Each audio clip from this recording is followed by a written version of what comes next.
Hello, everyone. Welcome to Hyperspace on Dark Matter Radio Network. I'm your host, Solaris BlueRaven. I want to thank everybody for tuning in this evening, and a special thank you to webmaster and producer Keith Rowland. And my special guest this evening is Stewart Swerdlow. A gifted medical intuitive, Stewart Swerdlov is a clairvoyant who has the ability to see auric fields and personal archetypes, as well as read DNA sequences and mind patterns. His great-uncle, Yakov Sverdlov, was the first president of the Soviet Union. His grandfather helped form the Communist Party in the United States in the 1930s. To ensure that his loyalties stayed with the U.S. government, he was recruited for specific government mind control experiments, which enhanced his natural abilities. He spent years in service to various U.S. and foreign government agencies and special interest groups. His mind and body were used for genetic and mind control experiments, which led to severe illness, broken relationships, and premature Kundalini activation.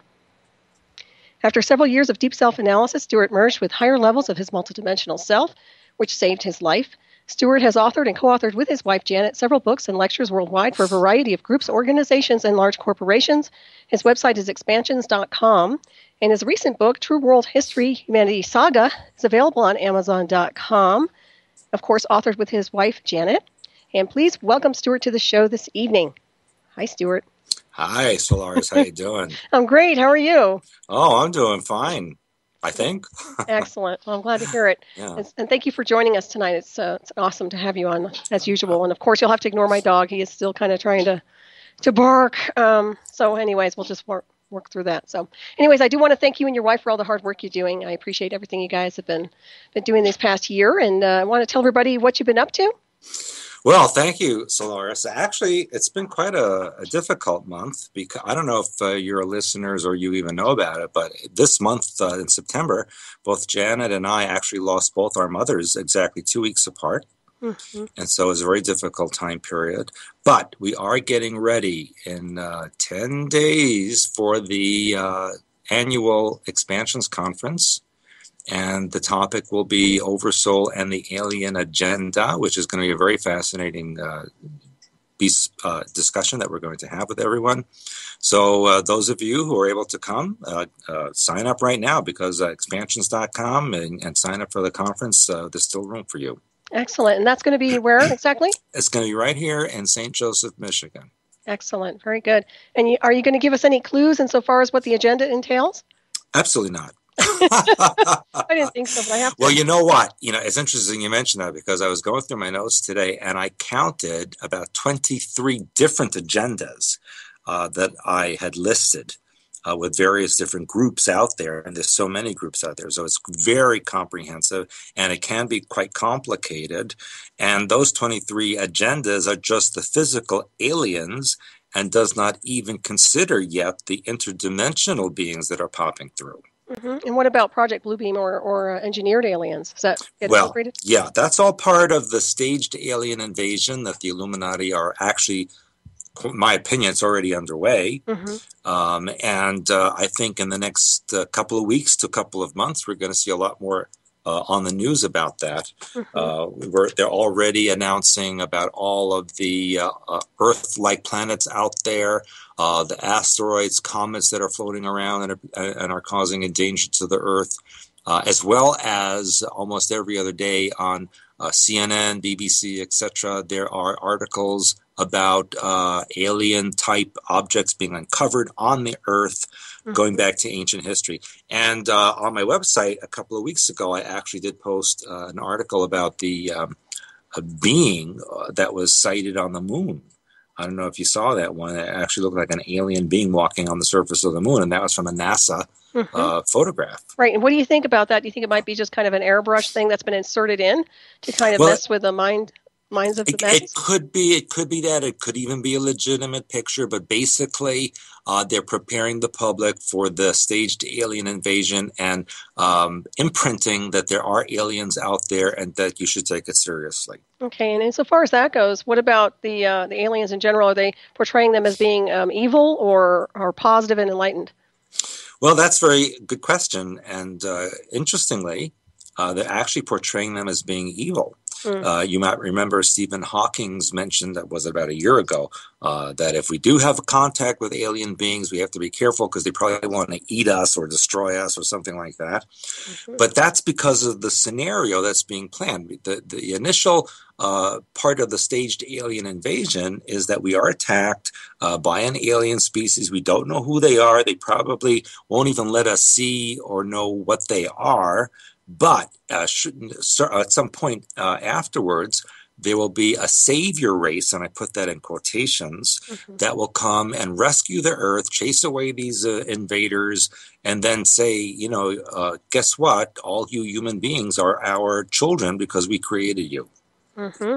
Well, to me, it sounds like Project Bluebeam being deployed. That's just my own intuition.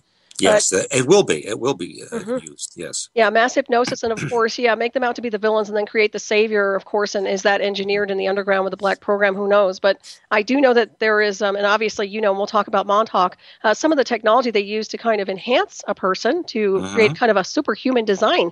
So I do want to let everybody know exactly, those who don't know and aren't familiar with your background, exactly what happened with you and how you got pulled into all this, what I would call covert technology, and how you were recruited for that. Well, actually, I wouldn't even use the word recruited because I kind of just fell into it. As you mentioned in my intro, my family was heavily involved with the Soviet government. And in fact, what's not in the bio is that my great uncle Yakov's son, Alexei, started the KGB. So that was, and my uncle Benjamin Sverdlov, who was Yakov's brother, started mind control in the Soviet Union in the 1930s. So in effect, it happened way before in the United States, decades before the United States started that kind of thing. Right. So it was a very comprehensive program.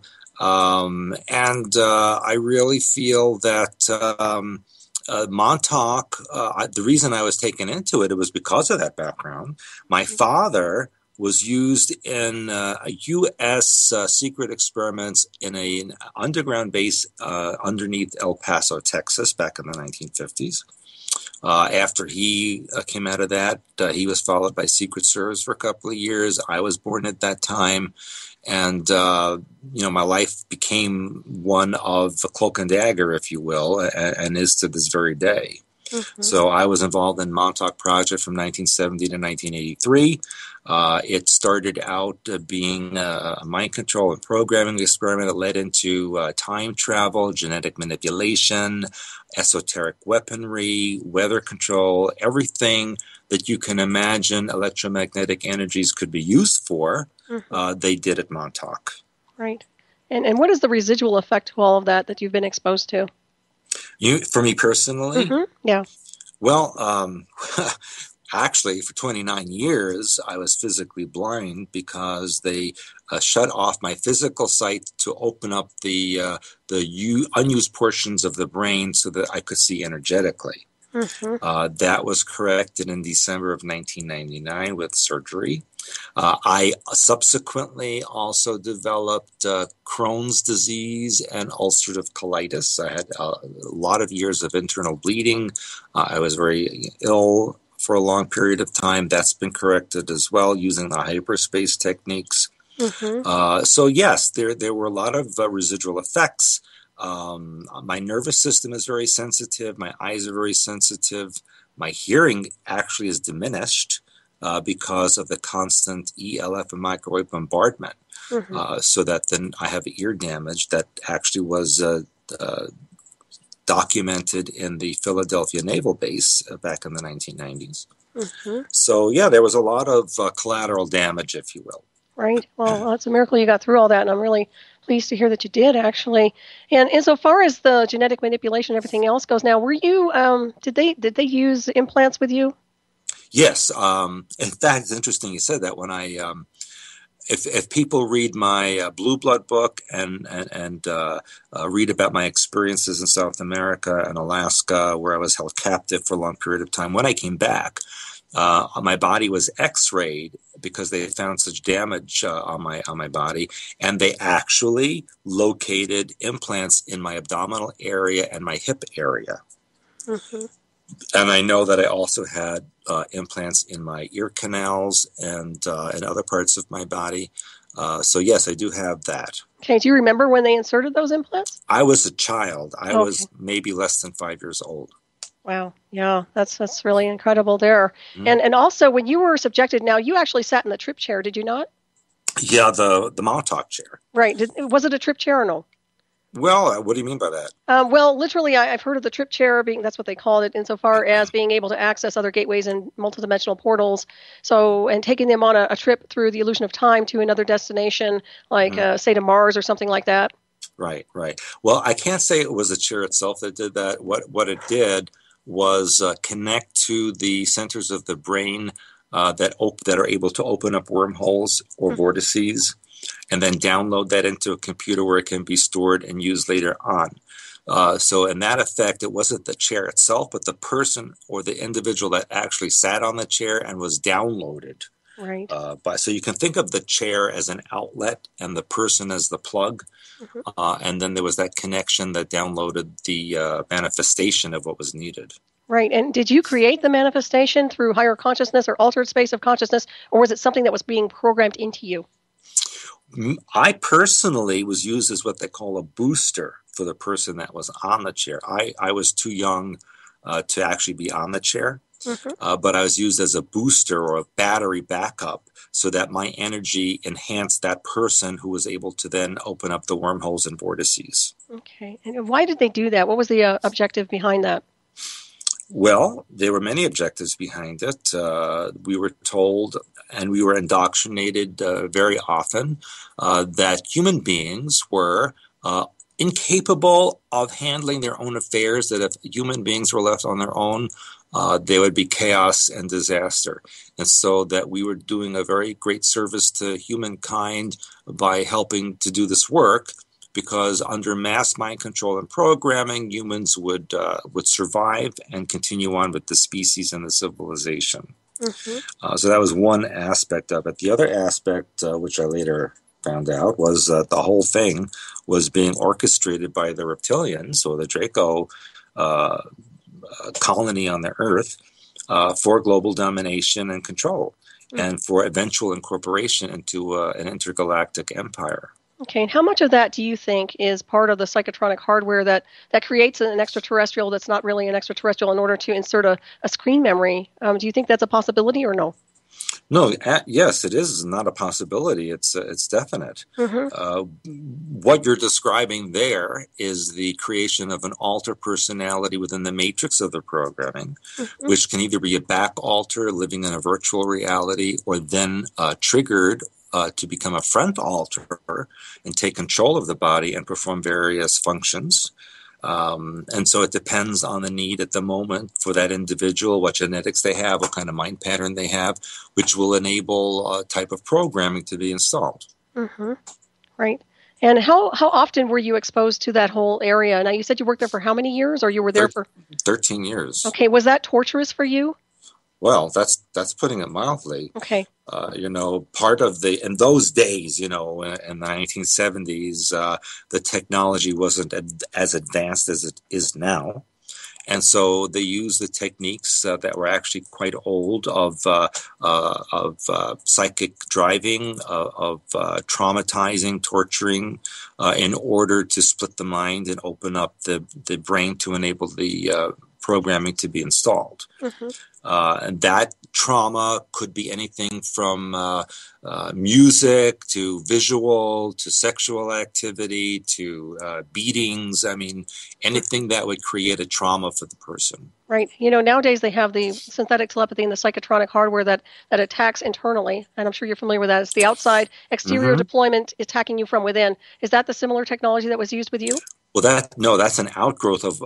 I was in the beginning stages of all that. Okay. Now, I would say since the mid 1990s, what you're describing is actually satellite transmission, which is amplified by ground towers or the Gwen towers, cell towers that amplify it. So, in effect, these days, a person does not have to be taken into a programming session, but in fact, just by walking around, having lunch, going to sleep, you're being programmed externally. Absolutely. Yeah, totally. And are you familiar with the artificial intelligence array system that's supposedly in the underground at all?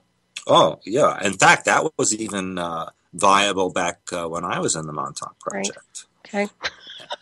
You confirm a lot for me. I love having Well, those. I mean, unfortunately, it's all true. I mean, I I wish I know it could is. say, hey, no, it's not true, but it is true. Mm-hmm. And I would even say that now they're using human DNA in addition to the artificial chips, because they're realizing that human DNA actually can hold more information than artificial chips. Right. So that in the very near future, you will go to the store and get a laptop or an iPhone, what have you, and it will have living DNA in it.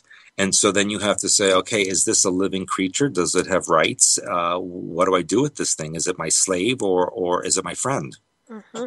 Well, that's interesting. And everything has consciousness, as you know. And it seems to Mm-hmm. me like we are heading towards transhumanism, which, of course, is man merged with machine. And Mm-hmm. you're proof of that, obviously. They were working on this a long time ago. So, how many Yes. years prior do you think they were working on the type of technology you were involved in? Well, I can tell you that the Germans were actually working on this back in 1927. And they have documentation on this, and they were connected with beings from the Aldebaran star system, who were very highly technologically advanced.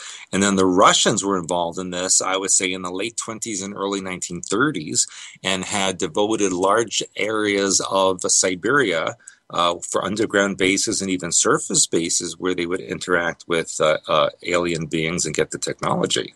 Mm-hmm. Right. Now, the U.S. was actually a latecomer. Yeah, that was after, of course, we recruited. I guess we didn't really recruit some of those scientists. I guess we stole them, huh? Well, that was part of the Project Paperclip after World War II, where the United States and the UK and even the Soviet Union pulled in what would have been considered Nazi war criminals and gave them sanctuary in order to continue their work. Right. And all of this is kind of like the black program, which nobody talks about. However, it seems to me like it's being deployed everywhere globally right now. I mean, you can kind of see its effects, if I'm not mistaken. Yeah, and it's funny you say that, because I was just looking at the internet news, and it's so fake to me. It's so staged that I can't believe other people don't see that. Mm-hmm. Like for example, today they said, first Ebola case diagnosed in the U.S. Well, yeah, it's because you brought him here in order to scare everyone and create the situation. It's not like, whoa, gee, what a surprise. Right. Yeah, it's interesting. Well, to me, we do have a patent for that. It's obviously been created. And we also, if we have a patent, we can switch it on and off, and I've mentioned that before as well. Now, one thing I did want to ask you about Ebola was I'm under the impression that that's not even Ebola. It's actually another engineered virus that actually is a zombie virus that creates similar symptoms to Ebola and creates as kind of a zombification. Well, you're correct. And, it's also related to HIV. Okay. Because if you look at HIV and Ebola, both of them were supposedly originated in Africa. Both of them supposedly were from a primate origin that transmitted to humans, which is actually physically impossible. And so it's just another scare tactic to create a need for imposed vaccinations, which will include nanochips, etc. And isn't it interesting that on the Malaysian airline Flight 17 that was shot down over Ukraine, on board were so many Ebola and HIV experts that were on their way to a conference in Australia, maybe to expose what this thing really was. Yeah, and now they're not here anymore. Well, I believe the other flight that disappeared, supposedly, they had warfare experts, electronic warfare experts. Yes. So there you go again. Yes, right. So, yeah, suspicious, huh? Well, my theory for the 370 flight is that the reason it was never found is because it's, of course, not in the ocean. But that's going to be part of the staged alien invasion when they say, hey, yeah, we have your plane. If you surrender the Earth, then we'll give you back your people. Oh, interesting. So you're saying, do you think it went through a dimensional portal of some kind? No, I think it's on the Diego Garcia U.S. military base in the Indian Ocean waiting to be used. Yeah, a lot of people have been saying that. Yeah, well, it makes perfect sense to me, without a doubt. So what do you think the end game is? Global control? Well, yeah, absolutely. Okay. And also, and not only that, but the establishment of a new galactic empire with the Earth as its headquarters. Oh, like the Death Star, huh? Well, kind of like that. Very, very interesting. Well, Yeah, it's really strange, and it almost makes me want to, go to another planet and kind of get away from all this craziness. Take me with you. Well, we were talking about dimensional portals and access points. Now, obviously, they worked your mind on a level where you were able to open up gateways. Is that perhaps correct or no? Well, again, I assisted with the ones who actually did that. Remember, I was very young at the time. Right. I mean, I guess I'm an old grandpa now, but at the time I was a very young person, and my energy was used to boost the ones who actually did that. I see. So can you elaborate on so far as what the operator, what would they call that person in the chair? The operator? Well, they could call him an operator. They called it the psychic. They called it the lead. It was many different terms depending on who was in charge at that particular month. Okay. Or when I say we, I mean the children, because I was a child, basically. Mm-hmm.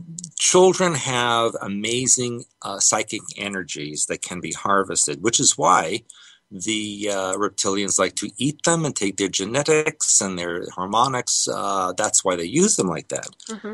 And that's why there's such a big program in the world for pedophilia and child pornography, mm-hmm. because the energy of a child is very, very powerful. Mm-hmm. It's very pure, too. And pure, mm-hmm. and very pure. So we were people like myself were used to boost the psychics who were adults.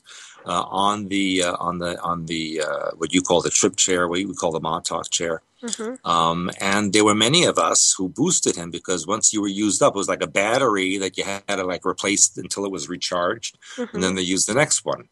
So it was kind of like that. Wow. How long did that last? Insofar as how long would they use someone like you to create that boot? Depending on my condition at any given moment, I could be used for as little as 15 minutes or as much as a couple of days. Okay. And depending, Can you describe a little bit what it looked like, what kind of dimensional portal was opened, and what exactly you saw? Well, there was many. They were trying to establish connections from point A being the Earth to point B being wherever they wanted to go. They were particularly interested in the Andromeda galaxy. They were very much interested in the old Draco star system, the Lyrian star system, the Mars underground, the Venusian underground. They had many locations physically in this universe and in alternate universes. For example, they were very interested in connecting to an alternate universe where Atlantis never was destroyed. Mm-hmm. They were also interested in connecting to alternate reality where the Nazis were in power. Whatever they could pull in or merge with that would enhance their own control system on this world. Mm-hmm. They also were very interested in connecting to historical points in our linear timeline. For example, the Christ story, mm-hmm. Going back to ancient Rome, going back to Atlantis, etc., even to the dinosaur period. They're very, very interested in getting those genetics and bringing them forward so that they could be cloned or used in some way for their own purpose. Mm-hmm. Yeah, that makes a lot of sense. So it sounds to me like they were accessing memories at the cellular level of the person in the chair, or possibly to create these realities or false realities, alternate realities, whatever you want to call them. I could be wrong, but it's almost like the cellular memory is maintained and very pure, and that they had a way through frequency to access that and activate it. Am I on the right track with that or no? Well, you certainly are, and you're scaring me, Solaris. You know so much. I'm not from here. Yeah, because just as I talk about a programming matrix, that programming matrix is based upon the person's oversoul matrix, which is the schematic of their linear lifetimes, their alternate lifetimes, which are resonating in their genetic code. So in effect, depending, who they used on that chair, depended on what kind of access or point B they wanted to locate.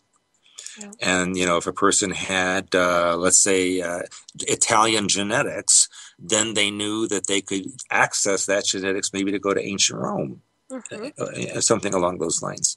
Now, they were very much interested, because there's so many billions and billions and infinite points out there, that if they established the frequency location, and then they could send what they called an anchor to that location so that there would be easy access from point A to point B. Mm-hmm. That's what they were doing. So in effect, they were mapping the frequency vibrations of creation.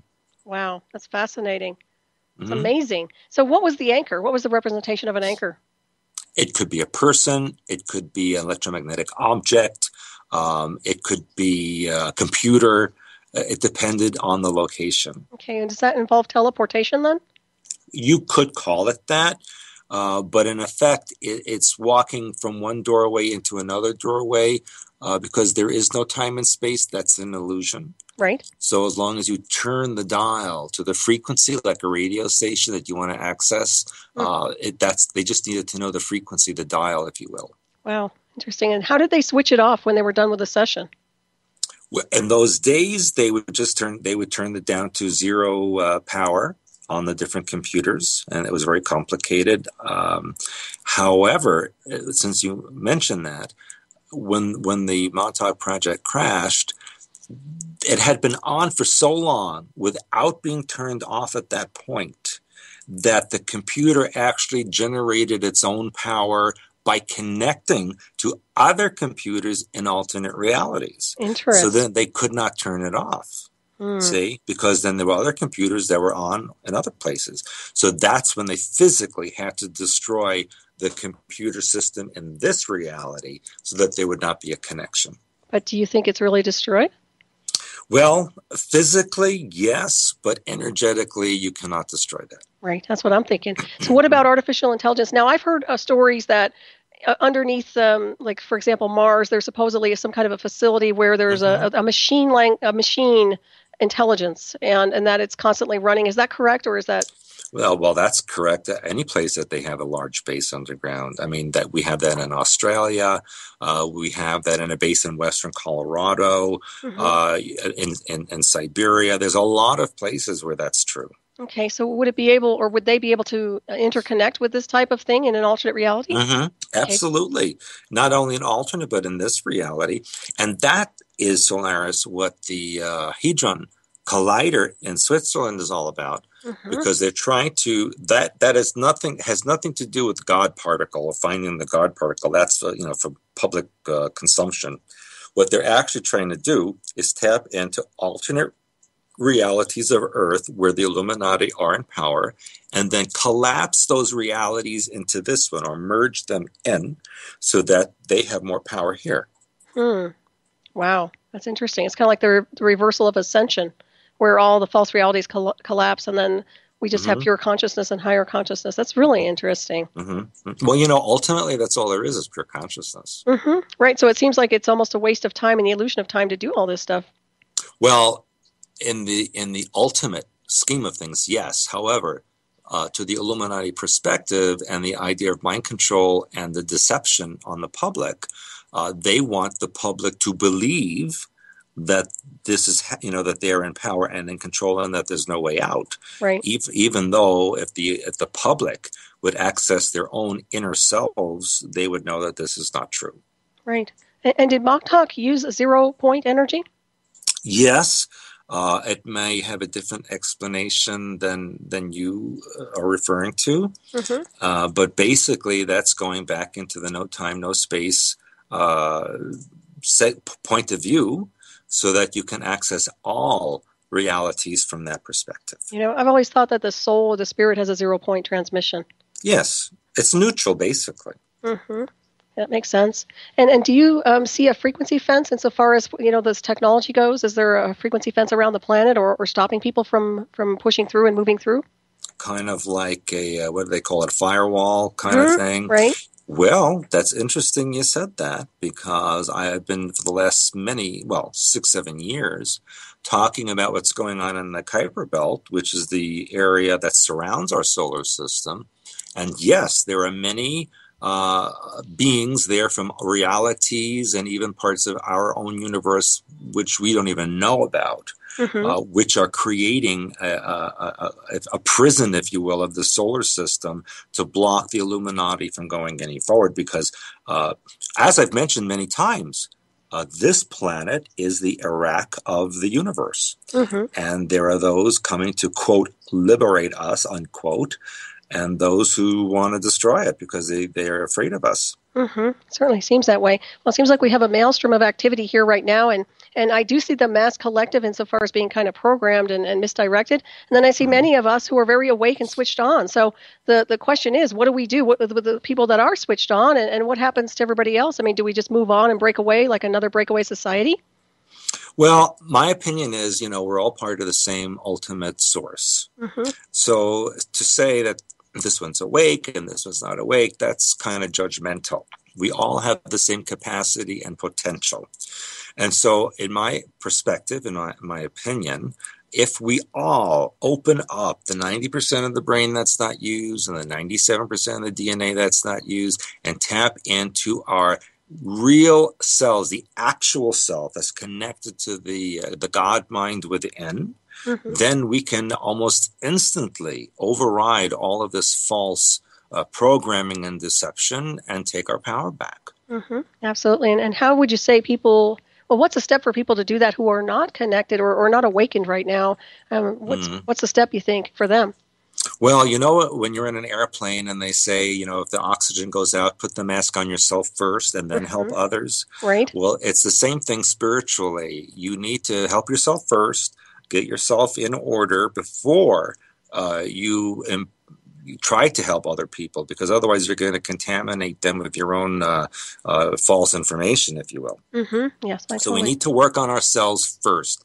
And if we all do that and create a massive effect, then it can spill over to the rest of our species. So it's really up to each individual to work on themselves, deprogram, do release work, grow up that child within, connect to your oversoul, all the things that we teach here at Expansions. It's designed for each person to find out who they are and then to share that with others. Yeah, that's why I love the work you're doing, because you actually are working on deprogramming people, especially some who have been through mind control. So I applaud you for that. I mean, that's huge because there's so many people have contacted me. I can't begin to tell you how many people are out there that have been under some kind of influence. Well, the whole world is. I mean, 100% of the world is programmed to one degree or another.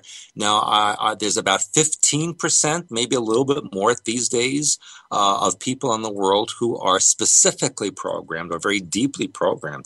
And while that may not seem like a very large percentage, 15% of 7.5 billion people is a lot of people. It certainly is. Yeah. And so far as some of the people that have been inducted into these programs, now some of them are used as spies or actually recruited for a certain position or skill. So what do you do with those people who are programmed and do get triggered? Do you work on actually deprogramming them as well?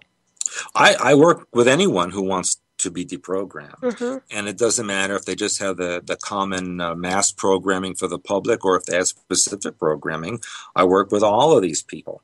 But the bottom line to that is they have to want that.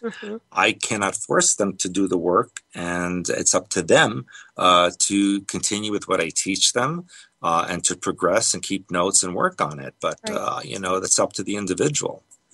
Exactly. And I'm sure you include affirmations.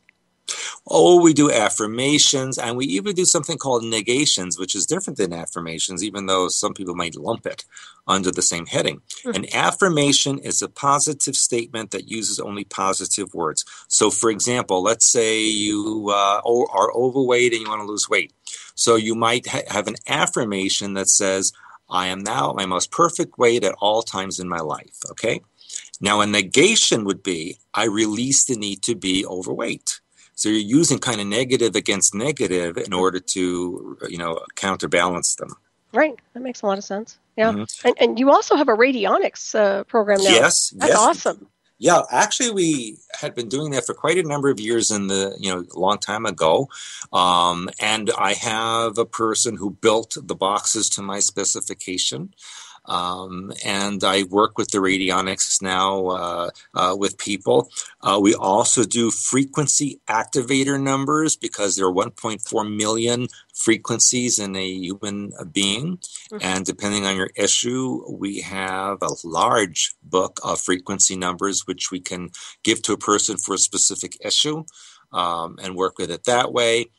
So there's so many. And Janet does her toning. Nice. which also helps. We have color therapy. We have also alternative therapies like not only the radionics, but we also work with far infrared sauna, ionic foot bath, a Rife machine, cold laser, all of these kind of things. Awesome. Do you have a spa? Well, we do for ourselves I was personally. going to say you should open a spa. You would just. Interesting you said that, Solaris. You're scaring me with everything that you know. I do that a lot. Just today, a connection I have with a person who we are interested in opening up a healing center in Iceland. Oh, nice.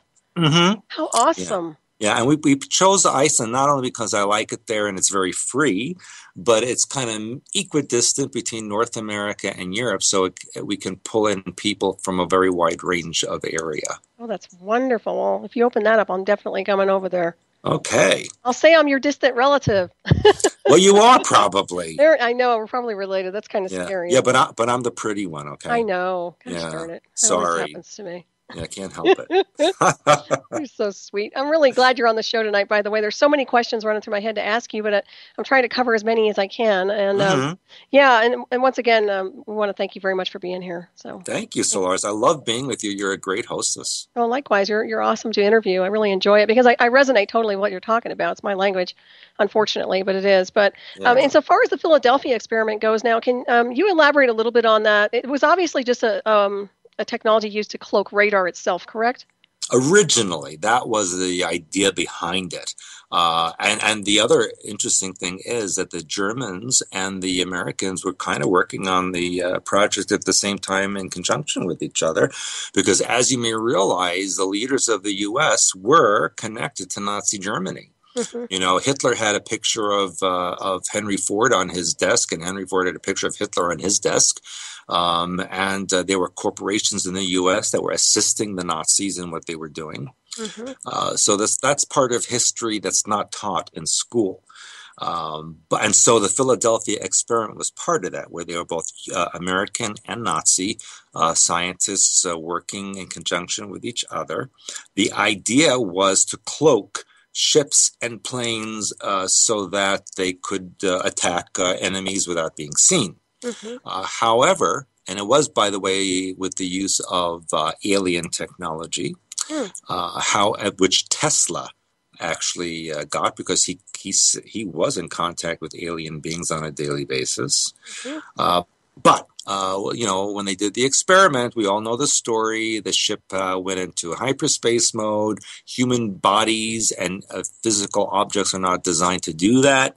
So it became very energetic and liquidy. And when it became solid again, when they stopped the experiment and things solidified, they were humans stuck in walls and floors and metal parts. And of course, they passed on. There were sailors on board who did survive and who became mentally unbalanced and actually physically unstable. And there's a very well-known story that several days after the experiment, some of the sailors went to a bar in Philadelphia and got into a bar fight. And when the barmaid went outside to stop the fight, she actually saw them bleep in and out of reality in front of her eyes. And that freaked her out. Mm-hmm. Many years later, when I was doing work in Oregon, I had an older man come to me who told me that he had worked for the U.S. government. He was a courier. He knew all about the Montauk project. He knew all about the Philadelphia experiment. And he told me that there is a remote healing center, or I should say government center, in the mountains of Nevada, where the survivors of the Philadelphia experiment were kept. Most of them are dead now, but they were kept and studied until their deaths. Their families were notified many years before that they had died in war action. Mm-hmm. So they never knew that their loved ones were actually being held captive at a government facility in Nevada and studied.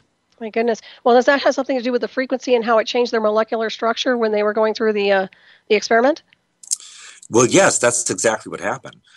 Because their genetics, or I should say their cellular physical structure became etheric because of the, and they would just bleep in and out. They couldn't ground and balance in this reality. Well, it makes perfect sense to me. Mm-hmm. Wow, that's fascinating. It's just incredible. I swear I could talk to you for hours about all this stuff. Yeah. So when regarding Tesla, and obviously he's one of my favorites, by the way.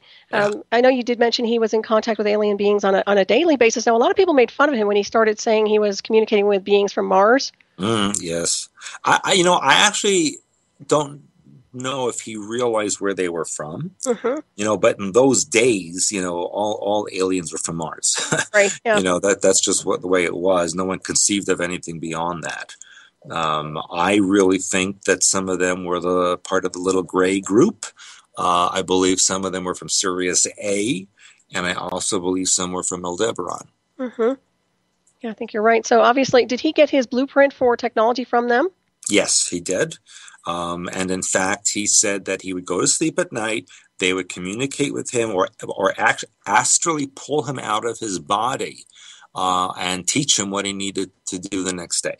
And that's why he would wake up and all of a sudden just start building something. Right. And there's been mention of him having episodes where he would see flashes of light and hear dialogue. Is that correct?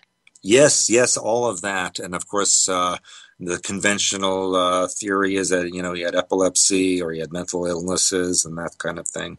But no, he was actually communicating telepathically and through hyperspace with these other beings. Right. That makes perfect sense. Yeah, absolutely. Yeah, it's unfortunate that they misdiagnose people, when they're having a state of higher consciousness. Yes. And to me, you understand the concept that there is no such thing as time, and I do too. But a lot of people still live by that benchmark of measure. And unfortunately, to me, it's just a state of consciousness, and it's about frequency. And as frequency alters us in consciousness, in our molecular structure, we engage in other dimensional spaces. What is your perception of that?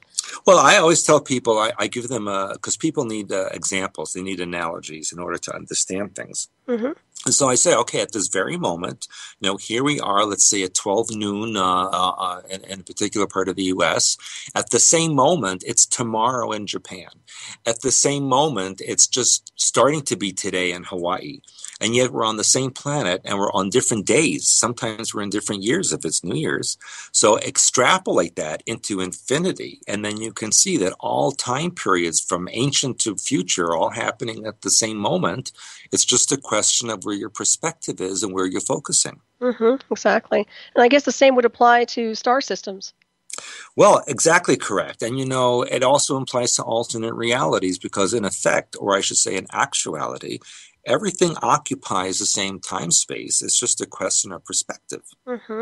Exactly. And from your perspective, do you think there's anything at all that's holding us in limitation here on this world?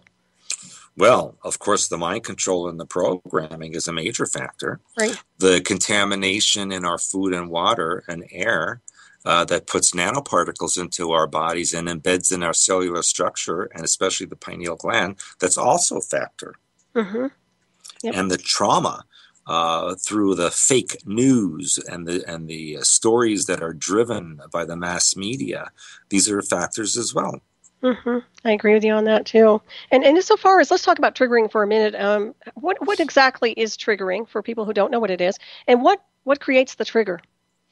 Oh, those are big questions because mind control, or I should say programming, are the many functions which are embedded into a mind pattern or an alternate subconscious within the person.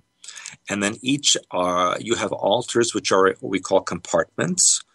And each of those compartments has a trigger code, which could be a color sequence, numerical sequence, a physical event, a word, an action, which acts as the trigger to open up that particular altar and allow a particular function then to be accomplished.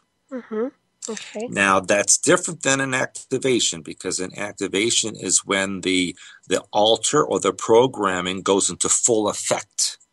A trigger can be a specific function, and activation is the entire program. And how does that happen? Again, it could be through a code. It can be through a signal electromagnetically. It could be a time sequence of events or series of events that have to happen before the activation occurs. Each one is separate and individual. Yeah, that makes sense. When you think about it, I guess everybody's getting prepped for activation. That's kind of Well, concerning.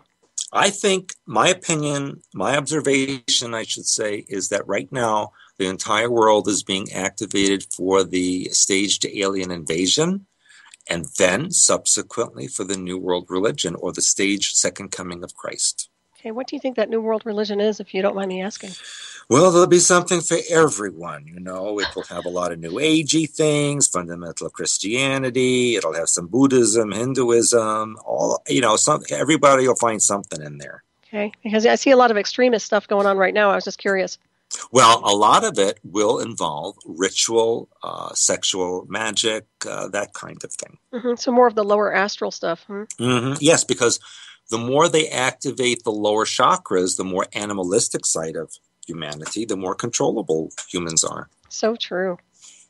My goodness. So do you think this is the fate of mankind, or is there something that will happen on a universal level that will shift this dynamic? Well, each species is unique.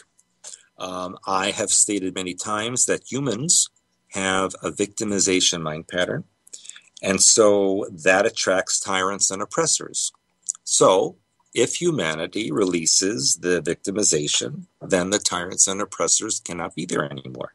Mm-hmm. So it's up to each one of us as an individual and collectively as a species to work on the mind patterns and the fundamental thought patterns of the species and change all of this. Right, exactly. I agree. So no, we're not victims. We are willing participants. Mm-hmm. Yeah, that's true. I think education is important, though. A lot of people don't seem to understand what's really happening, and due to their own, I wouldn't say ignorance, but lack of understanding, things are getting out of control. I mean, we have things going on in America right now where everybody's complacent. They seem to not really care. And, is that part of the mind control program? Because, it's concerning. It's also part of the conditioning of North America because, humans, or I should say Americans and Canadians, they have been conditioned to believe that they're free. Mm-hmm. And that, there's nothing bad going on. Whereas Europeans and Asians and Africans, they know about manipulation and control and dictatorships because they've lived under that since time began. Mm-hmm. So they're aware of it. Whereas in the United States, there's this illusion that we're a free country when, in fact, we're one of the most controlled dictatorial countries on the earth. Truly, yeah. But these Americans go around with their little blindfolders on, and they just refuse to see that. And if you say anything, then there's something wrong with you. Right. Yeah, it makes me wonder. Well, like I said, I think I'm in an alternate reality then because, I just I belong around my kind, so to speak, I guess is the word. Now, we discussed a little bit off air insofar as possibility of what's happening here in America and actually, is it safe to even live here? And I've been getting kind of a red light, if you will, to leave. Yeah. It's funny because I say that this planet is in a bad neighborhood. Oh, I love it. Yes, indeed. So it's like the whole planet is like that. There's nowhere on this earth that I could say, yeah, it's totally safe. There just really isn't anywhere like that. And really it's a mind pattern because a safe person could live in the caldera of the Yellowstone and be safe when it explodes, right. And somebody else would not be. It's all a question of your thought, your mind pattern. Mm-hmm. But generally speaking, yes, this country has a lot of issues right now. And I'm not even talking so much about the terrorism or the Ebola or whatever crap they want to throw out at us that they've created on their own. But even geologically, the Western United States, personally, I would not live anywhere west of the Rockies, in the Rockies or west of it, because all the volcanic chambers are filling up with magma. The tectonic plates are under great stress right now. Mm-hmm. And it's just a matter of time before everything just starts to go, and it'll be a chain reaction when that happens. Right. I know you and Janet were working or actually talking about that. I watched one of your videos about the volcanoes and your concerns around those. Now, does that have anything to do with an anomaly in a parallel dimension, like a planet of some kind pulling on the magnetic? Okay. No, that's kind of a cover story by other people. Okay. Quite honestly, the Illuminati for the last maybe 15 years or so have been bombarding the North and South Pole with very strong electromagnetic pulses, which have destabilize the tectonic plates of the Earth and cause the magma chambers to become very agitated. That's one aspect. The other aspect is that what people don't understand is that the natural state of the Earth is Ice Age. When you look through history, most of history, the Earth has been covered in ice. It's only for very brief periods of time that we do not have an Ice Age. Ice ages last for hundreds of thousands of years for the most part, and the so-called warm periods only last for a few thousand years, and we're coming to the end of that. A few years ago, Russian scientists said that 2014 would begin the next ice age, and I can see that that's true. In the last season, it snowed in Vietnam, it snowed in the Philippines, it snowed in Dubai, it snowed in southern Brazil. This is unheard of. And then I hear these people on the news saying, oh, well, global warming is going to do this and global warming. There is no global warming. You don't heat up a planet and it gets colder. There's something wrong with that theory. Okay. The North Pole, the ice caps have thickened and increased 60% in 1 year. Wow. In Antarctica, there is record snow and ice depth and record cold that's unprecedented. That's not global warming. That's an onset of an ice age. Right. And that's why they're saying that this winter is going to be colder than last year. Yeah, I hear that too. Yep, exactly. Especially where you are, I would suspect also. Of course, you're used to cold weather. The leaves here were changing in July. Right. Yeah, we didn't even have a summer here where I live. No, we had no summer. None at all. Right. Yeah. It's really strange. Yeah. And it's interesting how everybody's just kind of saying, oh, the sky's not falling. Everything's great. Life goes on and the illusion. And I guess that's not to panic people. Is that? Well, I think the majority of people, first of all, they are mind controlled to believe what CNN and BBC tell them. But I think that there's a fear factor involved where people don't want to look at what's really going on. They'd rather believe the pretty lie and go along with that rather than deal with what might be true. Exactly. Yeah. I agree with that. And insofar as consciousness goes, now not knowing the truth really does affect one's consciousness, obviously. So when they transfer out and they're not clear about what happened on the world, what happens to them? Well, they have to, you reap what you sow.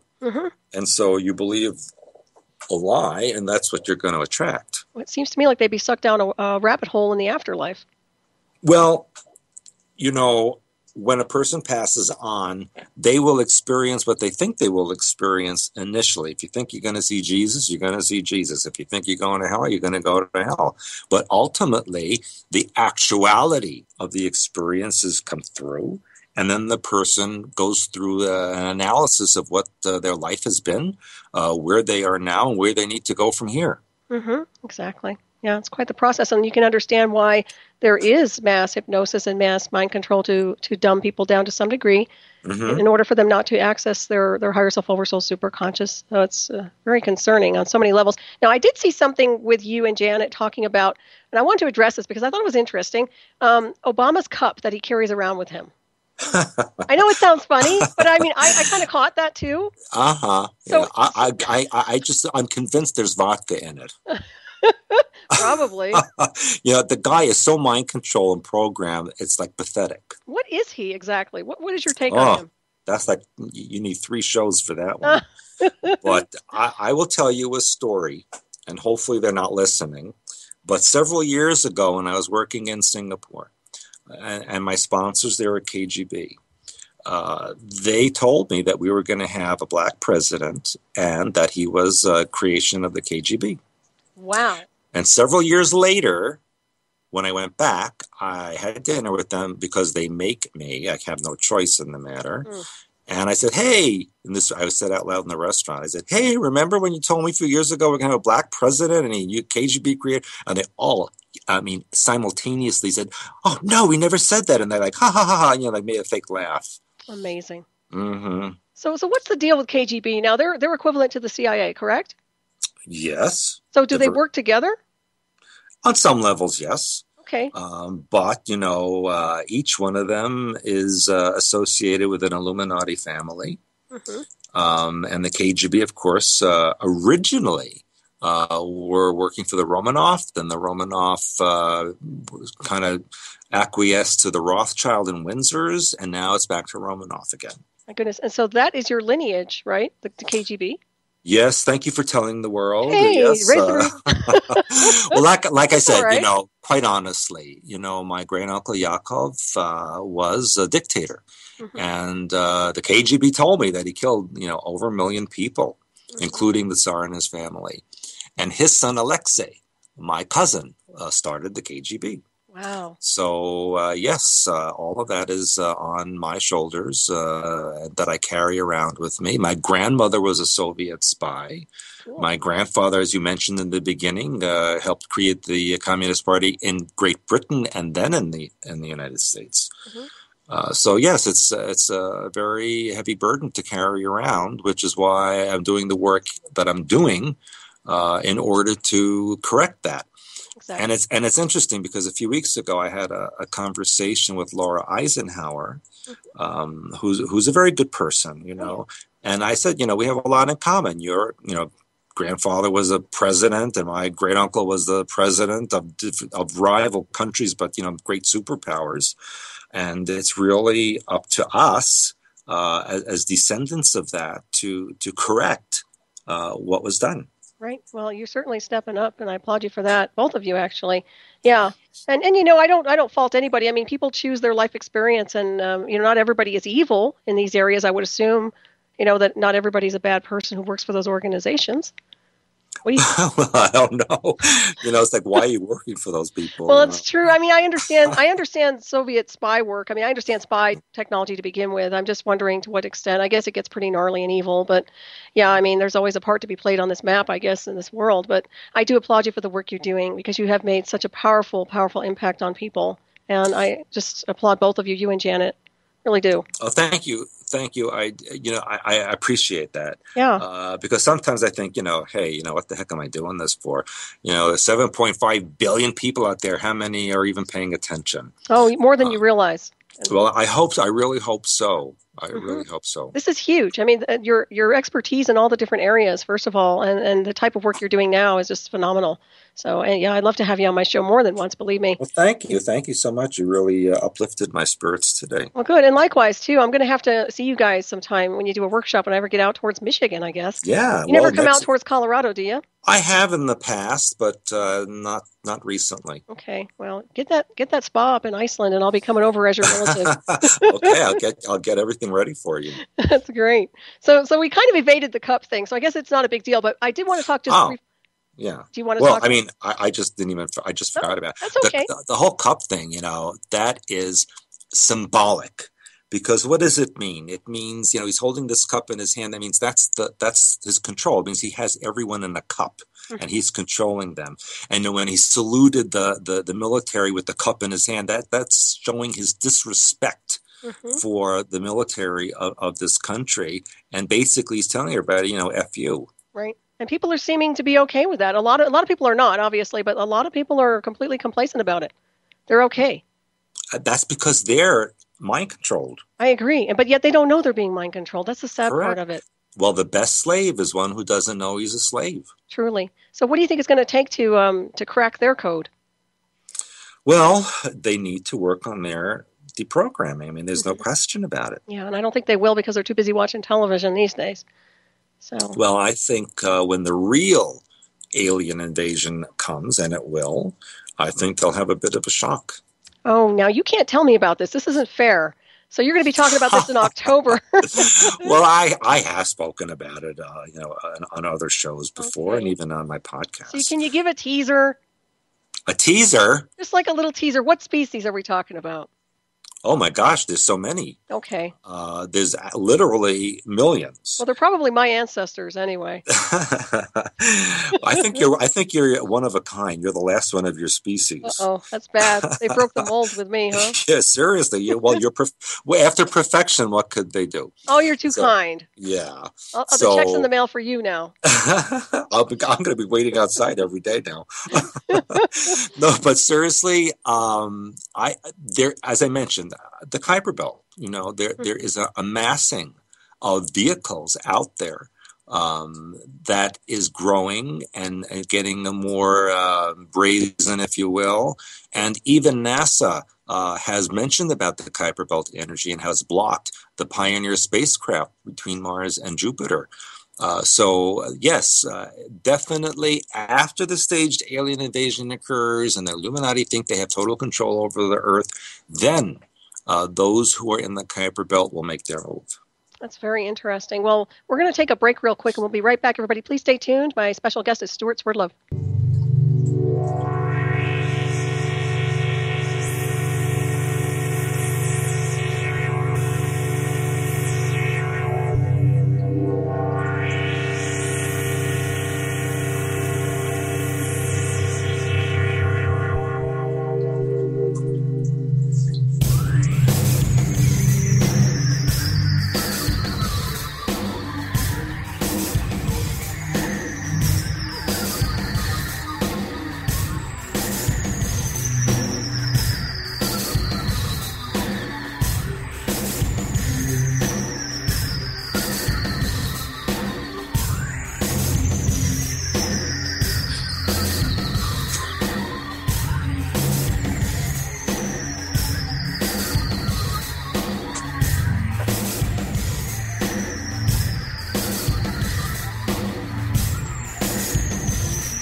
Welcome back, everybody, to Hyperspace on Dark Matter Radio Network. I'm your host, Solaris BlueRaven, and I'm here with my very special guest, Stewart Swerdlow. And what an honor it is to have him on tonight. And Stewart, you with me? Yes, I'm here. Thank you. All right, my long-lost brother, cousin. Yeah, you're my sister. Hey, that's right. Oh, my gosh. Yeah. At least we're still on the air. We got bumped last time, remember? That's true. That's what I remember. My goodness, it took my whole computer down, by the way. That whole was amazing. I'm glad you didn't hold it against me. No, not at all. But I guess we were attracting some attention or something like that. A little bit. Yeah, I guess so. So let's dive into some more information here. Now, we were talking a little bit about the craft and the UFO craft. What's your perception of all these people that are capturing these images of lights across the planet right now? Is that a parallel bleed-through effect, or is that actually some kind of a real-time craft? Well, each circumstance might be individual, but I think generally what we're seeing is a testing of the Bluebeam project to see if people can actually capture the images that are projected into the ionosphere that look like craft. Right, that makes a lot of sense. And also now the Project Bluebeam, that dovetails into some of the psychotronic visuals, perhaps? Yeah. And it's very old technology because, believe it or not, the Bluebeam technology was tested back in 1961 in Havana Harbor when a U.S. submarine projected an image of the Blessed Virgin Mary over the harbor to scare the communist regime into thinking, that Jesus was after them. So now add, 50 years of technology on top of that, and you can imagine what they can do. Right, exactly. Yeah, I'm sure it's been fine-tuned. Now, what comes to mind, remember the Foo Fighters, how they saw those lights? Yes. Now, what do you think those were? Well, those were actually alien technology that were used by the Germans, who were actually manufacturing them in Peenemünde, a little island in the North Sea off the coast of Germany. Wow, that's interesting. But it was alien technology. Okay, so the Germans really did fine-tune a lot, didn't they? Yeah, in fact, I have a book, which I don't know if it's available in the United States. It's only in German, and it's called Flugscheiben über das Schwabenland. And that is a book, a documentary book, written by German authors, one of whom was killed after the book was published, which documents all of the German information about where they got the technology, their connection to the beings from Aldebaran, the base in Antarctica that they were building, the series of bases that they had all across the Andes Mountains from Venezuela all the way down to Argentina, and also the series of bases they had across Africa, with underground tunnels leading into Antarctica, which they called the paradise for the Fuhrer. Wow. So, and the base is still there. It's called Base 211. Underneath, you have New Berlin, New Heidelberg. They have many different areas underneath there. Google Map blocks it out, shades it out so you can't see it. Figures. But well, wow. So you've been to Antarctica. Yes, I have. I've been to every continent on this planet. I know, you're just awesome. So what did you see when you were there? You got to hang out at the base or no? I went to many bases. I went to the, not American, but I went to Argentinian, Chilean, British, Ukrainian base. And in the British bases, which was interesting, there was a plaque that said the base was built to monitor the enemy. So I thought, what enemy? Like the terrorist penguins or maybe, some dangerous walruses that are running around. Now, what is the enemy in Antarctica? And then if you go into history, you know that in 1946, that the Americans and the British sent a naval group to Antarctica to attack an enemy that was there. And in fact, 55 Americans lost their lives. And this was, a year after the end of World War II. And then they went back to the U.S. and the U.K. and they lost whoever they were fighting there. Right. That was Admiral Byrd you're talking about? No, this was another project that it was a 7 or 8 month project from the end of 1946 to early 47. Oh, okay. Interesting. Who led that project, do you know? I cannot remember now. That's okay. Well, that's fascinating. So, so what happened to all the Nazis that supposedly went to the Antarctica base? Did they go someplace else off world, or what happened to them? Well, there's more than one place, because underneath this Antarctica and what the Germans called Schwabenland, there's the Fourth Reich. And the Fourth Reich actually also has a base on the dark side of the moon in a crater. And there's actually a building there that looks like a swastika, which has been photographed by NASA. And the Fourth Reich is also connected to what's going on in the Kyper Belt. They seem to be allies. Wow. How they manage that? How they manage to have a base over there? I think it has to do with the Aldebaran connection, and there's a network of many civilizations, not only in this galaxy, but in the Andromeda galaxy. It's kind of like a United Nations of planets, except that they have their own agenda. And they're interested in removing the Illuminati as a force on this planet. And then, my opinion, they will need a group to run the planet for them. And I think that will be the Fourth Reich. Very interesting. And interestingly, when I was working in South Africa, at the end of one of my seminars, a woman came up to me, and she was an Afrikaner, which is the German white people there. And she said, everything you said reminds me of our prophet from the 1920s, who said, when things are bad for the white people in South Africa, the Germans will appear from a hole in the Kalahari and come up from underground and rescue us. So I thought that was interesting. That's very interesting. What do you think about the Fourth Reich? I mean, are they really about exterminating everybody, or are they about just preserving their own species? Well, a little bit of both, maybe. Okay. But what's interesting, because I travel a lot, and I was maybe 2 or 3 years ago, I did a seminar in Finland, and there was a magazine in Finland that described a meeting between members of the Fourth Reich and the Israeli government. And it said, the title was like Strange Bedfellows, like what are the Nazis doing in Israel? And that's because they had a common enemy of Islam, which they both wanted to remove. And so apparently the Israelis have a strong connection to the new Nazi group. Interesting. Well, I guess everybody's coming together. Well, maybe not in such lovely ways. Well, yeah, it seems like it's going to be quite a bloodbath, in my opinion. But, as far as the moon goes, I'm a little curious about that base over there. Is that something that was already there that they just kind of inhabited, kind of moved in? Or... The moon is artificial, as you may know. Right. It was driven into our solar system by the Draco in order to colonize what was then Lemuria. The moon is hollow. It's artificial.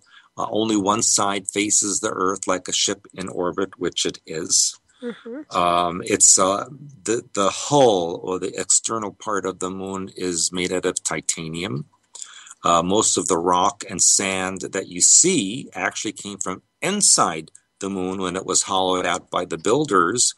and used to cover up the external part. All of the craters are kind of flat and even, and at the same depth. Now, if a meteor crashed into the moon, like they claim that's where the craters were made, then why are they all the same depth, and why are they all flat? Mm-hmm. It's all fake. It's all artificial. Good point. And if you have a good telescope on a full moon night, you can train your telescope at any crater, and you will see movement, you will see lights, you will see tube systems, you will see that the moon is very active. Mm-hmm. Exactly. Yeah, that's pretty interesting right there. So what's your impression of our space program then? All the missions we went to the quote-unquote moon? Those are all for show. Right. The real space program is behind the scenes. And for example, there have been colonies on Mars since 1957. Mm-hmm. When we haven't even supposedly gone to the moon yet. Yeah, now those, what kind of colonies are we talking about? Well, military, scientific. Which country? Both the U.S. and Soviet Union at the time. Yeah. And you might also be interested to know that only Aryan-type white people were allowed to go. That's interesting. That's not surprising at all, considering the timeline it was on, I guess. Mm-hmm. Wow. Did obviously when it was the Soviet Union, they were deploying a lot of mind control over there. Is that correct? Oh, yeah, even before the U.S. did. Okay, so was it pretty hardcore? It always is, yes. It still is? Oh, absolutely. Well, now, as I've mentioned on other shows, there's a new Soviet Union being formed. Mm-hmm. And it's funny because I mentioned that a couple of years ago on live Finnish television, and they got very upset with me. I was talking to the Minister of Mental Health, which I don't know why they put me with her. Me and mental health, hello. So, so she was very upset with me, and but maybe you triggered her, Stewart. Apparently, I did. I wanted to push her in the snow. It was outside, but oh, that's funny. Yeah, but so now there is a Soviet Union being formed. Mm-hmm. It certainly is. Yeah. And Putin seems like he's doing a pretty good job. Oh, well, he's KGB, isn't he? Yep, there you go. Well, see, he seems, I know nobody's perfect, but he seems all right. Everybody seems to like something? him. I agree with that. And I think, look, each side has their own propaganda, absolutely. But when you listen to the Russian news, it's much more truthful than American news. Mm-hmm, right. Oh, yeah. Well, you can't rely on American mainstream news at all. No. It's ridiculous. You might as well just not even turn on your television at that point. It's all it's like a reality show when you put on the news. It's a circus without a doubt. Yeah, I agree. Mm-hmm, it's crazy. Mm-hmm, and that's another thing too. It just becomes a madhouse. I can see this madhouse formulating right before my eyes, and I'm looking for people with stability, and it seems to me like Putin is stable. I mean, he does appear stable on a lot of different levels. So I give you that much. He's no nonsense. He doesn't take the crap. Right. It's like he doesn't care what you think of him. Doesn't the go ahead. And he's a real leader. It's not like Obama, who's a puppet. Right, exactly. And also with KGB or anything. Now let me ask you this: does KGB go through a hardcore mind control program where they get really solidified in being able to navigate through the technology? Oh, absolutely. Okay, so basically the best of the best come out of the KGB, wouldn't you say, or no? Yes, but the best intelligence agency in the world is the Mossad from Israel. Right, that's what I hear. Yeah. Mm-hmm. So what are they doing these days? I hear they're involved in everything. Oh, pretty much everything. Mm. And not to anyone's benefit, I might add. So it isn't for anything on a higher level? Well, they'll say it is, but I don't think so. Right. So what's going to happen to all these agencies when this whatever extraterrestrial invasion happens? What's going to happen to these big corporations, governments, and all that? Well, the world will keep spinning. And life will go on. It just may be a new political system, but there'll always be intelligence, globally, always. Right. You know what I'm seeing, and I may be wrong about this, but usually when you have an invasion or some kind of, say you connect in with an extraterrestrial species, there's usually an osmosis effect where you're experiencing their frequency and you're altering your own DNA through experiencing that. Like, I would suspect that the mass collective would have an altering frequency in their DNA that would actually either make them more evolved or shut them off. Well, remember that we are aliens here anyway. Humans did not evolve on the Earth. We were either brought here or created here. So, in effect, we are aliens here. Exactly. And we have within our massive genetic structure the codes from many other species over the millennia that have intruded. So I think that it will be a very smooth transition, if you will. I think so too. To me, it's like going home. I mean, anything that's off-world and advanced in consciousness, I'm all for. But that's just me. Yeah. But again, I don't know if it's an advance in consciousness or it's just a change of circumstance, because just because a civilization has high technology doesn't make them better or smarter. It just means they have better technology. Exactly. Yeah, you see that every day here. Some of the stuff they're deploying globally, for certain, on that one. So it really depends on the level of spirituality. Right. Yeah. And in spirituality is concerned, I mean, insofar as that goes, what about extraterrestrials? Do you think that those species out there have a certain level of spiritual advancement? Some do, some don't. I mean, there's billions of them. Right. So, you have to look at each one individually. Yeah, I see it as more of a level of consciousness and not spirituality. That's the way I look at them. Well, I look at it like this. Those who are here to interfere, which is all of them, they cannot be very spiritual. No. Because the very highly developed spiritual would not come here and interfere. They would just keep a distance and observe. I agree. Yeah, and you have to ask yourself, are they the ones interfering, or is it more of the military-industrial complex or something like that? That's a combination. I mean, the military complex invited them in, if you will. And so, yeah, they're all in the same bed together. Right. Well, that makes a lot of sense. So you were born a natural clairvoyant, or was that enhanced through the program you went through? All of the above. Okay. Yes, and of course in the Montauk project, my Kundalini was artificially and prematurely opened, which is very dangerous. I don't recommend it. And then, of course, I was created to be a living MRI machine, or a device that could see into other realities without the use of technology. So I was a very big experiment. Right. And you've gotten through all that programming, apparently, right?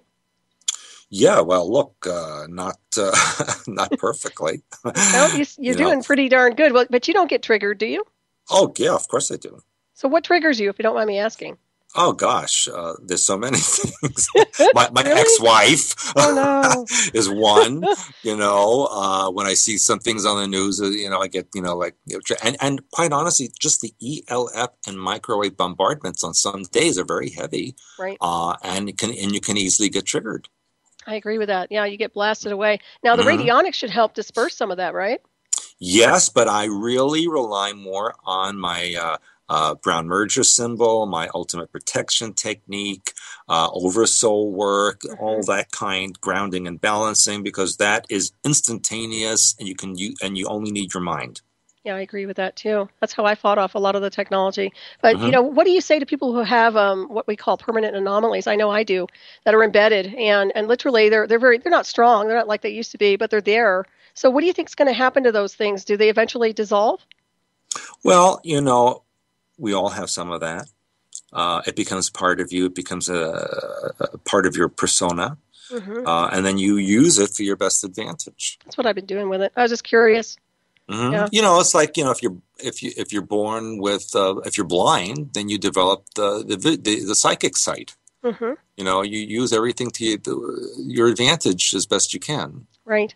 Yeah, and what's really sad is we could be doing wonderful things with technology right now. I mean, insofar as helping people with any type of, issue, whether it's hearing or vision or anything. I can tell you categorically that there's a cure for every disease that exists right now. Right. Is that through frequency? Through frequency, even through medication, through technology. They can cure absolutely everything, but it's not in their best interest financially to do so. Yeah, that's a shame. It really is. That's where the matrix kind of has to go, doesn't it? Well, yeah, that's where the whole thing has to go. Right, even money. Everything that they do is just backwards. Correct, because it's used as a weapon instead of an energy enhancement. Right, exactly. So what do you think happened to Hitler? Do you think he transferred out in Antarctica? I think he was a janitor in my high school, but All right. But no, no, he and Ava actually went to Argentina, and they lived quite a number of years after the war. Okay, they say he went over to Antarctica also. No, he never went there. He didn't. No. There were others who did, but he stayed in Argentina and died there in approximately, I think it was 1987 or something like that. Do you think he really died, or did he go to another? No, he's dead. Because dead. of the technology they worked with. I mean, I look back at all the things they were working on. You know, you think they would have had some kind of device where they could access another gateway to another world somewhere. Well, he was very materialistic, and he liked the physical reality. Mm-hmm. And he had a very nice life in Argentina, and he was protected by the secret police there. In fact, I believe there's a book written about it by the son of the chief of police in Argentina back in the 60s and 70s. Mm-hmm. And yes, he survived. And in fact, I remember back in the 1980s, they found a body floating off the coast of Brazil in the ocean. And they said that the DNA matched Himmler. No, not Himmler, but now I'm forgetting my names. The Mengele. Wow. Yeah. Mm-hmm. That's very interesting. And then the story just dropped off the news. Well, you know what's real interesting is how they edit all the school books for these kids so that they don't know what real history is. Well, yeah. In fact, they say, well, I think it was Voltaire who said, history is a lie that is generally accepted. Mm-hmm. Right. Well, they don't know any better, unfortunately. It's really sad. Mm-hmm. When I think about all the... Yeah, go ahead. That's why I wrote my Blue Blood, True Blood book, and that's where I wrote True World History book. Right, and I'm really grateful you did that. And a lot of people look at that and say, well, how can that be possible? I mean, what they don't realize is how we've been lied to since we've been birthed onto the world. Correct. That's right. I mean, history is written by the victors. And so all of the history of those who didn't win is subverted or buried. Mm-hmm. Exactly. You know, just like, for example, in a couple of weeks, Columbus Day is coming up. And the United States is going to have a holiday, and there's no mail service, and everybody's off from work. But let's look at that. Columbus never set foot in North America, ever. Mm-hmm. And he used stolen maps from the Vikings in order to traverse the Atlantic Ocean. And when he did arrive in the Caribbean, he had his men rape and murder and spread disease and kill people. Mm-hmm. And then brought back slaves to Spain. And we celebrate his day. Yeah. You know, in Russia, they call Columbus Day Indian Massacre Day. Mm-hmm. Interesting. Yes. Wow. Yeah, it's really strange, you know. It's just, and you can't fault people for being innocent and not knowing and being, you know, taught the wrong data. But at the same time, who's the one that really is responsible for skewing every bit of information in all books? Well, it's not just one person. I mean, it's the Illuminati as a collective who rewrite history, and they hire people or commission people to write the history that they want people to learn. Mm-hmm. Well, thank goodness we come from off-world intelligence, because a lot of us can see through those lies just naturally. It just doesn't sound right. It doesn't feel right. It doesn't resonate. Mm-hmm. You know, go with that internal benchmark. You know, it's funny because when a few years ago when my younger children were in elementary school, and they found out who I was, they would invite me to speak every year to the third and fourth grade, for example. Mm-hmm.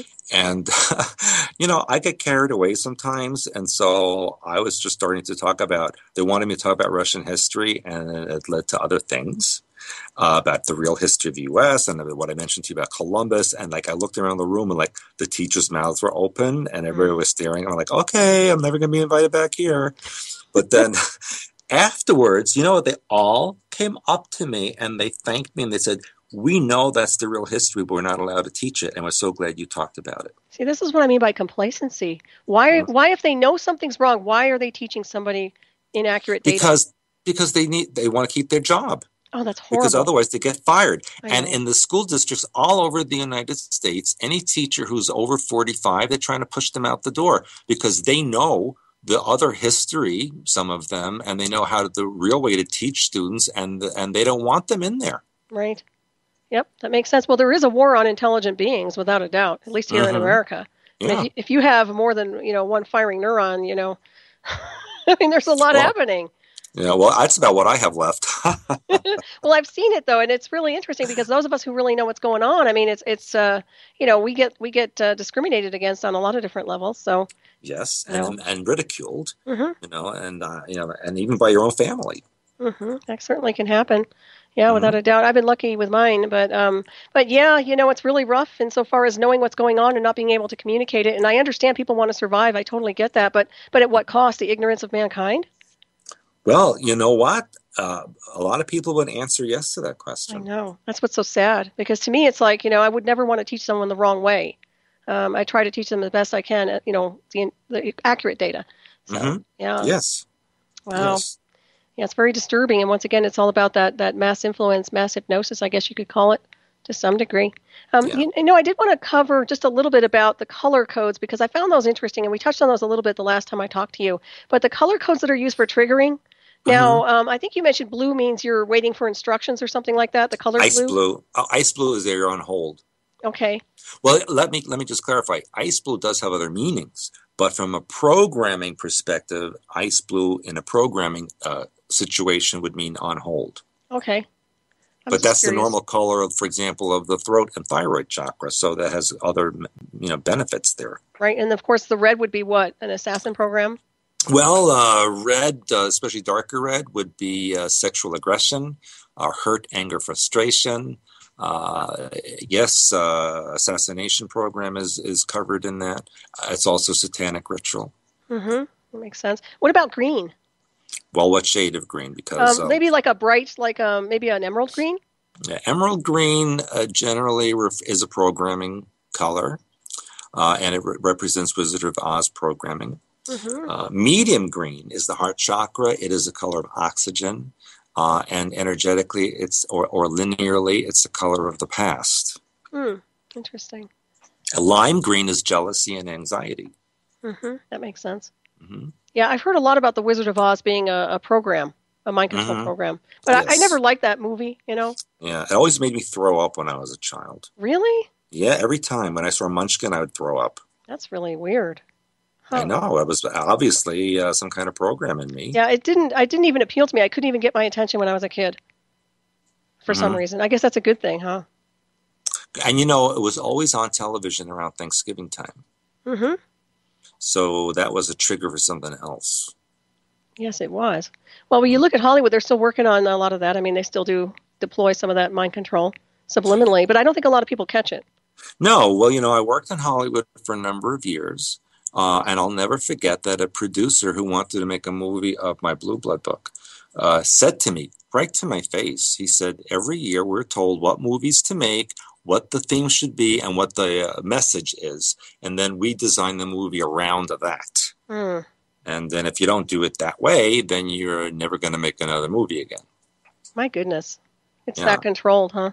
Oh, and speaking of that, any day now, I'm hoping the Montauk Chronicles movie will be out. Oh, wow. Very good. Yeah, starring yours truly. Really? Yes. Well, keep us up to speed on that one. Yeah, and I've heard rumors about an Academy Award, but I don't want to even talk about it.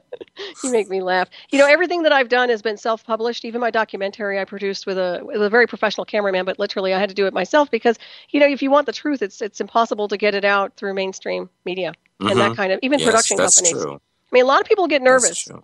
They really don't want to go there. Well, I'll tell you what. I sat in a living room in L.A. years ago, and a famous person, I'm not going to say the name because her family is still in show business, she sat across from me drinking a bottle of vodka and screamed at me and said, your movie will never be made. Never, never. I'm here to tell you you're never going to get your story out. And she screamed at me. Terrible. Yeah. And then on her way out, she said, oh, so would you like to have lunch tomorrow? Weird. What I do notice out there is the energetic is really bizarro. Oh, you're not kidding me. I mean, at least out towards that Los Angeles area. That's I call it La La Land. Yeah, that's what it is, La La Land. Yeah. Well, yeah, everything's kind of bubbling up right now, and I think the volcanoes. You made a mention that the volcanoes were kind of a representation of anger. They can be, and those people who live in volcanic areas tend to have suppressed anger and emotions that they stuff until finally it explodes out. That makes And sense. that's why they live in those places. Well, I lived on Maui for a while, and I love the energy over there on the island. It was really nice. But you have Madame Pele, of course. Yeah. Well, there's the Haleakala volcano there. Right. I used to go up there all the time. I love it Yeah. there. It took me years to learn how to say Haleakala. Correct. And actually, it's filling with magma right now. Is it really? Mm-hmm. Gosh, I haven't been up there in a while. Well, they say Don't there was a lot of go. UFO sightings coming in and out around there. Well, there's a big UFO base off the coast of Hawaii. So you think they're coming from there? Probably. But, the U.S. also have their own vehicles. Right. That's very interesting. Yeah, I remember because I worked security out there, and I used to get a lot of people telling me that 3 a.m, they would see these lights coming up above the water. They're coming out, and they'd be like green and different colors. And it wasn't manufactured. At least they didn't think it was. But some people thought it was coming from Haleakala. So, yeah. Well, like I say, that's about to go. And when that goes, you can expect all the others on the Big Island to start. Well, one of them already is. But they're all going to start going. Right. Well, they say there's an island forming underneath. Yes, correct. That's right. So will it actually sink the other ones? No, what's happening is the whole area, which is actually part of Lemuria, is rising up. And the U.S. government even states that at some point there will be a cataclysmic eruption that will put 3 times the force of gravity onto the surface and crush everything as the islands raise up. Well, that's interesting. Mm-hmm. Wow. Well, yeah, I do resonate with the Lemurian aspect of it for certain. Yeah, and I think, if I'm not mistaken, isn't the Haleakala have that 19.5 or something like that? Oh, yeah, of the coordinates on the Earth, yeah. Right, yeah, so it's one of those, I don't know if it's a portal or not, but it certainly sounds like something like that. Well, it's a pressure point, too. Nice. Where? Well, the pressure point is the vortex. Well, that's interesting. That's what makes it open up. So you're talking about a pressure point not in the body, but... No, of the body of the Earth. Actually. Interesting. Yeah. Well, that's fascinating. You're going to have to tell us more about the pressure points then. Well, the Earth, is just a symbolic representation of a person as well. Yep. And so it's just like we have chakras, the Earth has energy centers as well. Yep, intelligent energy, without a doubt. Mark left me a message here about, we were talking about the dark side of the moon. Yeah. And he mentioned the crater that has a building in it that is the shape of a swastika. But you mentioned that also. I don't know if you want to elaborate any more on it than you did. Well, NASA photographed that. I can't remember what year it was, back in the late 80s or something like that. And some of the amateur hackers at the time tapped in and got those photographs and distributed them to certain news services. And NASA then said that they apologized for the images if they offended anyone, but it was the result of a glitch in the camera. Wow, that's really interesting. And that was the last they ever talked about it. My goodness. Well, this world is, when you think about all the screens and what I call screen memories, but they're actually mass screen memories everywhere. When you look between the lens of everything, it's incredible how much is distorted. Everything is distorted. Yeah, I mean, it's almost like you have to go to a parallel dimension and observe it from there to get everything that's going on here on this world. That's correct. Yeah. So insofar as ships go and vehicles of light, I mean, obviously we can create one ourselves through our own light body, but what about extraterrestrial vehicles and craft? Are you familiar with any craft that you've actually seen and experienced in any bases? Yes. What do you want to know about them? Well, how do they operate? What's their propulsion system? What do they look like? There are many, many different shapes, and depending on the civilization, different propulsion systems. The ones that travel intergalactically or through deep space actually create a force field around the ships where they create a frequency match to the destination point, so they know the frequency of where they're going. And then they create that same energetic frequency around the ship so that there's an instantaneous connection. And that's how they can travel through time and space in split second, so to speak. That's like point A to point B. Yeah, once they're within the Earth's atmosphere, then they use the gravitational force of the Earth in order to travel. And they create an electromagnetic cushion, if you will, around the vehicle so that it can travel through at tremendous speeds to the human eye, but within the energy sphere that they create, it feels like slow motion. Well, That's really fascinating. So how did you get into that area? Well, at Montauk, that was a very common thing. I mean, Right. there was always vehicles. Underneath Montauk, there is if you go out into the ocean, about 100 miles, there is a shelf that drops down into the deeper part of the ocean. And in that shelf, there is a tube or tunnel that was created that feeds into the underground there.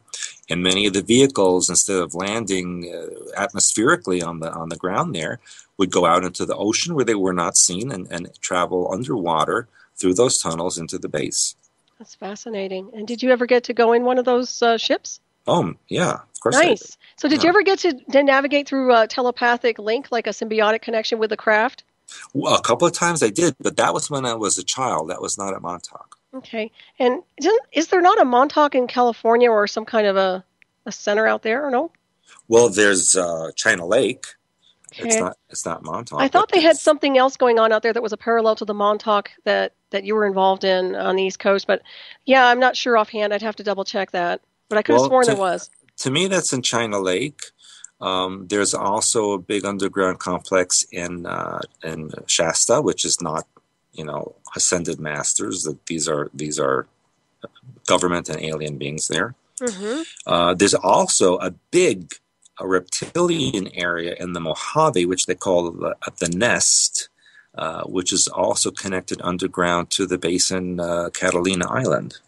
Interesting. Which is, by the way, being closed up. The base in Catalina Island, where's that one? Well, it's off right underneath the Catalina Island. Okay. That's interesting. Wow. So I'm going to have to get on Google and play around a little more. Well, you probably wouldn't see it anyways, right? Well, you wouldn't get what you want to see, no. Yeah, because why are they sealing that up? Because it's about to get crushed when the tectonic plates move. Okay, that makes a lot of sense there. So how much of the technology has actually been kind of moved off world? Would you say any of it? Well, there's a lot off. I mean, it's both places. It's not just on the world. It's everywhere out there. Yep. If that's what you mean. Well, yeah, I was just curious insofar as what happens to these bases after people start, paying more attention to them, if they're actually moving the technology elsewhere or actually... Oh, no, because, no one believes anyone. Right, yeah, that's true. So they're not going to move it if no one believes it. Mm-hmm. That makes a lot of sense as well. And how are you familiar with a lot of the Stargates? Some. Okay, now they say there's talk of a Stargate in the Indian Ocean. Do you think there's any truth to that? Well, Indian Ocean actually has a lot of underground bases. However, these are also being slowly abandoned because if you remember 2004, the earthquake and tsunami that occurred there, which was in the eastern part of the Indian Ocean. And that was actually initiated by a huge nuclear weapon that was embedded in a very fragile part of the fault line there. And that's what caused the uplift of the tectonic plate that caused the tsunami. And many of the survivors of the tsunami came down with radiation poisoning. That from the ocean. Right. Well, that's interesting. And I hear there's a cure for radiation sickness and poisoning as well. There's a cure for everything. Which means nobody has to suffer on this world. That's right. Yeah. You're correct. It's really amazing. And now you see all these false flags going on. So it seems to me like through all this madness, we can actually alter our DNA through frequency and even what you were talking about, our consciousness, higher self, oversoul, to actually override some of the false flags and not be affected by it. Well, we can change our DNA mentally. And I teach that. If you go on YouTube and you watch my DNA opening exercises on the videos, you will be able to work with your DNA. That's awesome. And who taught you all this? Well, it's many, many, many years of study, deprogramming, and going to the places in the world where the real teachings exist still. Exactly. Yeah, that's wonderful. Yeah, that's what I resonate with completely. Now, I wanted to touch a little bit on Atlantis. I know you talked about it briefly. So what is your impression of Atlantis, and where do you think it exists, if it exists here at all? Or has it actually existed and moved on to a different frequency? Well, in alternate realities, it still exists. But in this linear reality in which we exist. It was in what would be the Atlantic Ocean and Caribbean of today. It existed for almost 300,000 years before it was totally destroyed. And it was colonized by refugees from the Lyrian star system. Mm-hmm. And did you see this through your own accessing? No, this was part of what we learned at Montauk Project and Intelligence Service Records. Oh, nice. That would have been fun to access all that.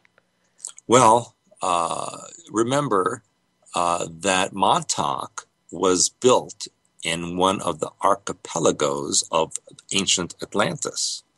Montauk Point is actually a remnant of one of the island chains. Right. That makes sense. Is that why it was? Oh, so basically, were you guys piggybacking off of that frequency? Well, they uncovered technology underground there. Oh, can you elaborate? In fact, they were huge pyramids buried under the ground there that used to be above the surface. Oh, that's very interesting. So, can you give me more details on that? Well, I don't know what you want me to talk about. No, I was just curious insofar as, was there any type of device that was actually maybe like a particle beam or anything like that? Was it just the pyramids, or was there something else there? No, they did find technology. Most of it involved opening portals. There was technology involving the use of creating issues with the tectonic plates. There were laser beam technologies, many different kinds that they found. Very, very interesting. Wow. So what do you think of the old tower? Was it I can't say it now. Wardenclyffe? I know I didn't. Did I butcher that name? Tesla's tower? Oh, okay. Was it Wardenclyffe? I don't even remember. Anyways, I was going to ask you about that tower, but I was just curious insofar as that had a connection in any form or design. Seems like there's a lot of technology being distributed over in that area. That's very fascinating to me. Well, Tesla was actually what he stated was that the Earth could be used as a gigantic electrical battery, and that you can get free electricity just by sticking a rod on the Earth and tapping into the Earth's electronics, and you'd have free electricity. Right, yeah, it was Wardenclyffe Tower. Yeah, that's what I thought. Yeah, that's fascinating to me. I think that we could actually go with that and just avoid all those big electricity bills. Well, that would be great. Yeah, wouldn't it? Mm-hmm. Yeah, let's turn it around for the better, shall we? Well, we still have a little bit of time here, so I do want to make sure we cover, once again, your books are available on Amazon.com and your website, and let everybody know what's happening and your workshops and all that good stuff. Well, my website is expansions.com. And I would suggest you go on there right away and learn about the conference that's coming up in a couple of days, because you don't want to miss that. That is a one-time only detailed information about oversoul information, as well as the various alien agendas and what they mean to you and what you can do about that. So that's coming up Columbus Day weekend. And then we have in January our week-long training class where I teach everyone to do what I do and more. Nice. So you want to sign up for that too. And then, of course, April, we have our spring conference, which always has to do with healing techniques and opening up the mind.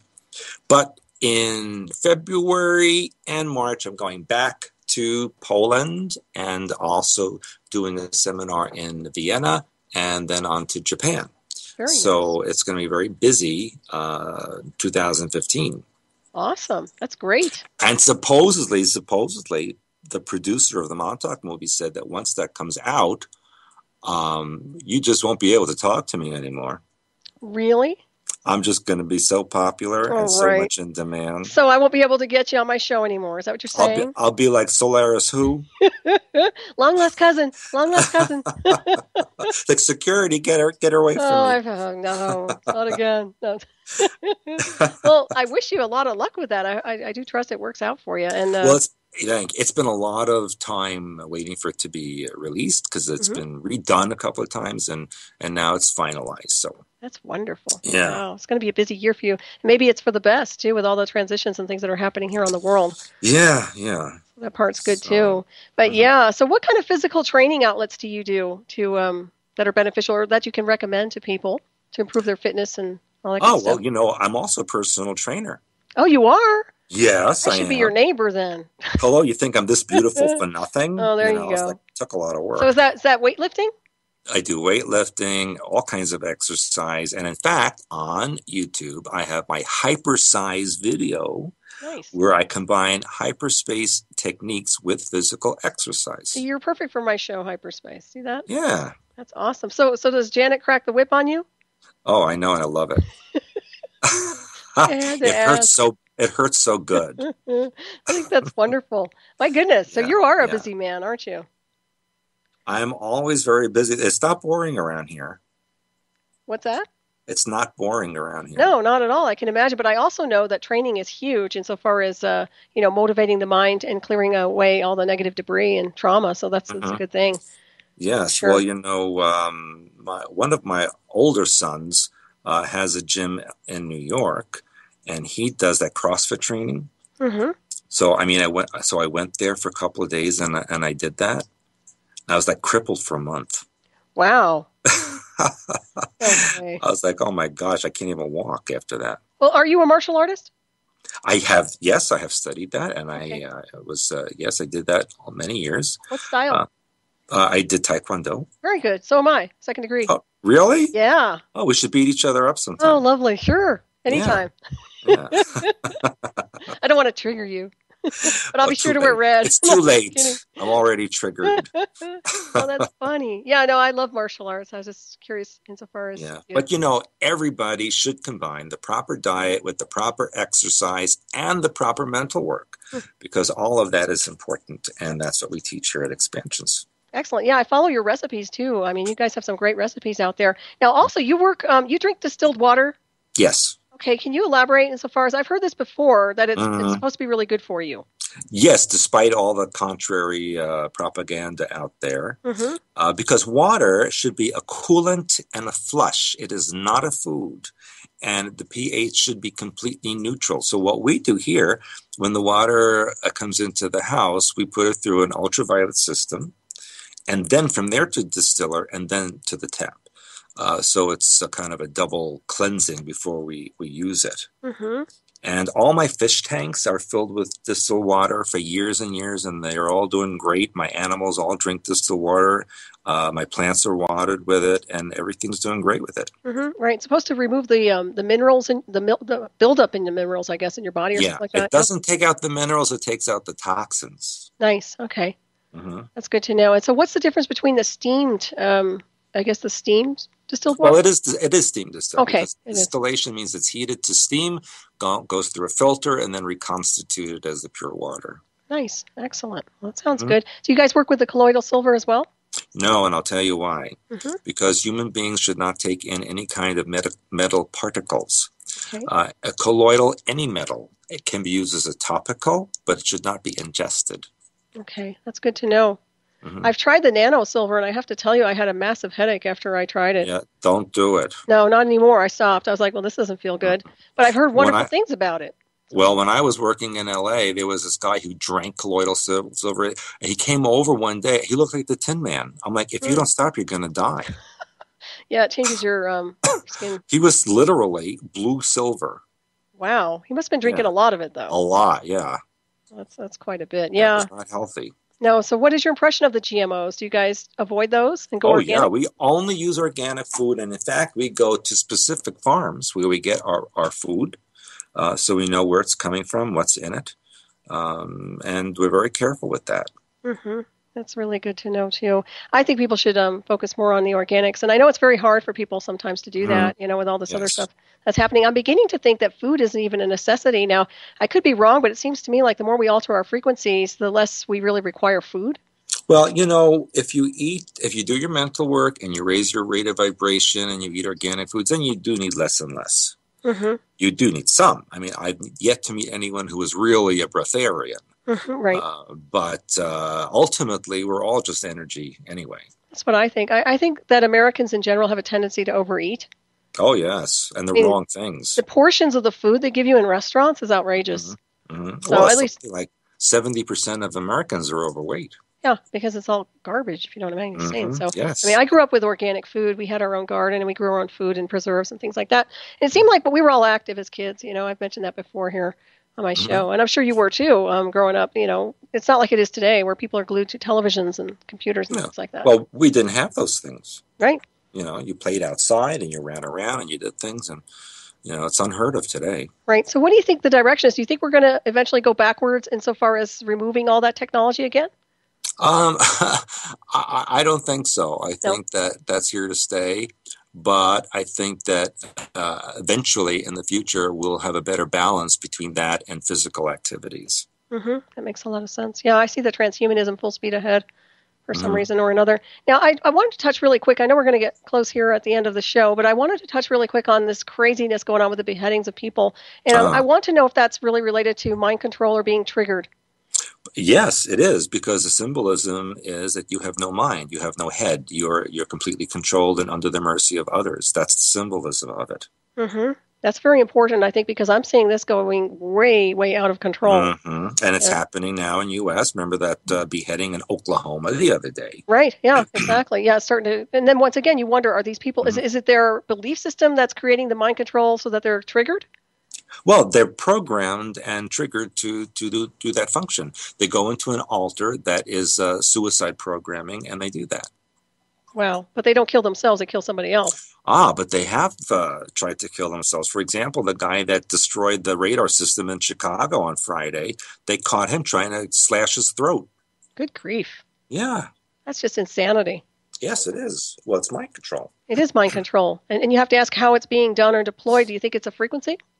It's transmitted from satellites and cell towers. Yeah, I agree with you. And it's also in carrier waves in your television, your iPhone, your computer. It's just in any electromagnetic device. Mm-hmm. Exactly.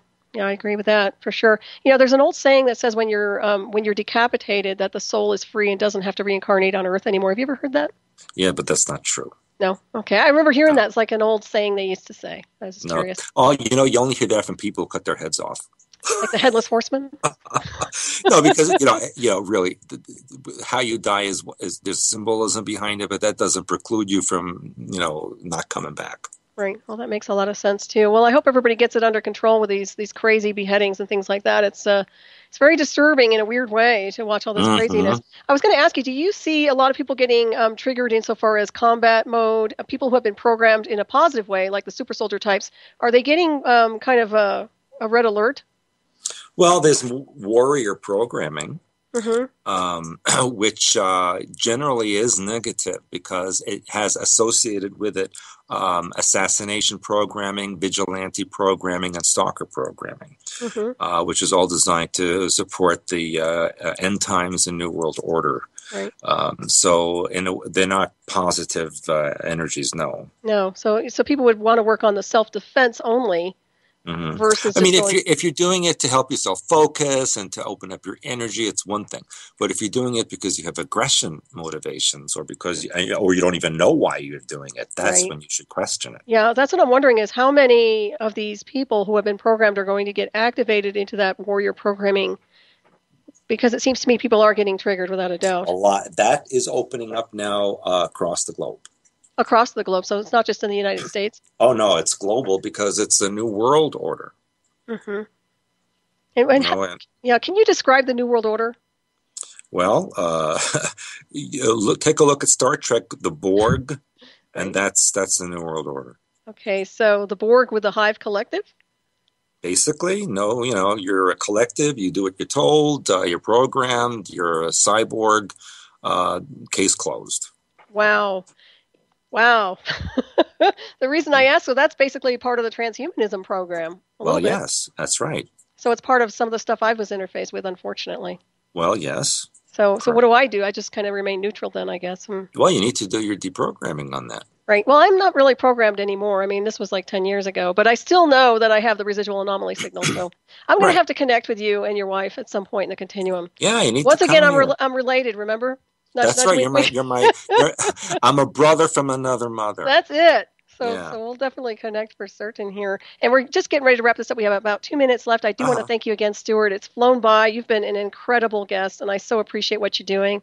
And thank you, and have so much respect for who you are. And I applaud you. You've gone through hell and back, and you've come out in an amazing way. Thank you very much. I appreciate that, and I also appreciate you. Well, thank you. I appreciate you appreciating me. So thank you very much. And if there's anything else you want to add before we get ready to close this thing up here, anything you want to alert people to here in the U.S.? I know we've got a lot of false flags kind of formulating. Yes, is there anything you can give advice-wise? Yeah, do not take any Ebola vaccination. Don't believe it. Do not be concerned about terrorism. It's not really true. It's just a false flag. Stay in protection. Do your deprogramming work. Watch my podcast. I'll report on everything every week and tell you what's going on. That's awesome. And we have about 1 minute left with that. So I think that's what people need to do for certain here. So we are seeing people getting triggered, obviously, to some degree. How do people avoid getting pulled into the maelstrom of that drama, especially if we see people in law enforcement or something like that getting triggered? Well, basically, if you keep yourself in the violet protection, the mind control waves will not get through that. Look up my brown merger symbol on my website, expansions.com. Put that at your pineal gland, and it will reintegrate the fractured components of your personality. That's really important. I'm glad you said that, because once, it seems to me like through trauma, when we get fractured, it's really hard to recreate ourselves. But we're out of time here. So thank you, Stewart, and thank you, everyone, for tuning in. Stay tuned, you guys. I forget who's next right here. Our music's playing, but stay tuned. Thank you, Keith.